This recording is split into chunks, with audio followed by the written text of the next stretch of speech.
YCP హయాంలో జగన్ కోసం నిలబడ్డ నటి శ్రీరెడ్డి ఇప్పుడు కేసుల భయంతో వణికిపోతున్నారు. విపక్ష కూటమి నేతలపై అప్పట్లో వేడిలతో చెలరేగిపోయిన వారు ఆమె. కానీ ఇప్పుడు ఆమెకు చుక్కలు కనిపిస్తున్నాయి. కూటమి సర్కార్ వైసీపీ సోషల్ మీడియా కార్యకర్తలను వరుసగా అరెస్టు చేస్తున్న నేపథ్యంలో శ్రీరెడ్డి అరెస్టు కూడా తప్పదనే ప్రచారం ప్రారంభమైంది. ఇప్పటికే రాష్ట్రంలో 2 చోట్ల ఆమెపై కేసులు నమోదయ్యాయి.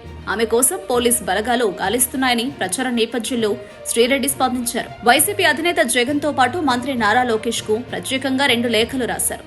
జగనన్న భారతమ్మకు నమస్కారాలు అంటూ లేఖను ప్రారంభించింది శ్రీరెడ్డి.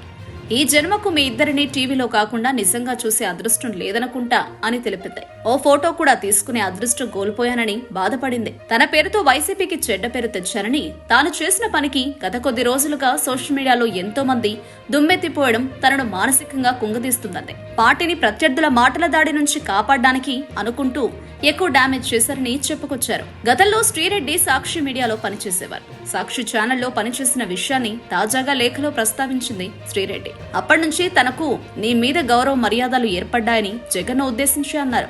వైసీపీ ముందు నుంచి పడిన కష్టాలు చూసి ఉడత భక్తిగా జగనన్నకు సాయం చేద్దామనుకున్నట్లు తెలిపారు. వీర విధేయతతో ప్రత్యర్థులను టార్గెట్ చేసే క్రమంలో పార్టీని డ్యామేజ్ చేసినట్లు ఒప్పుకున్నారు శ్రీరెడ్డి.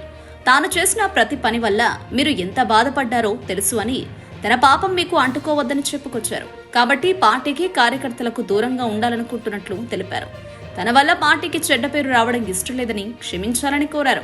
అటు తర్వాత మంత్రి నారా లోకేష్ కు రాసిన లేఖను ఎక్స్ లో పోస్టు చేశారు శ్రీరెడ్డి. తాను పుట్టింది గోదావరి జిల్లాలోని, కానీ పెరిగింది మాత్రం విజయవాడ పరిసర ప్రాంతాల్లోనే అన్నారు. 95% మీ వాళ్లే నా ఫ్రెండ్స్ అన్నారు.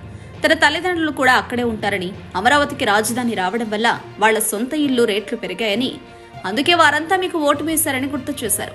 మీరు కొన్ని విషయాల్లో ఎంత మొండిగా ఉంటారో అంత మంచిగా ఉంటారని, అందుకే తాను గత వీడియోలో తన కుటుంబ సభ్యులే నాతో మీకు సారీ చెప్పించారని చెప్పుకొచ్చారు. మీతో డైరెక్ట్ గా మాట్లాడమని చెప్పారని, కానీ నాకు అంత స్థాయి లేక ఈ లెటర్ రాస్తున్నట్లు తెలిపింది శ్రీరెడ్డి. మొత్తానికైతే ఏకకాలంలో శ్రీరెడ్డి జగన్ తో పాటు లోకేష్ కు లేఖ రాయడం విశేషం.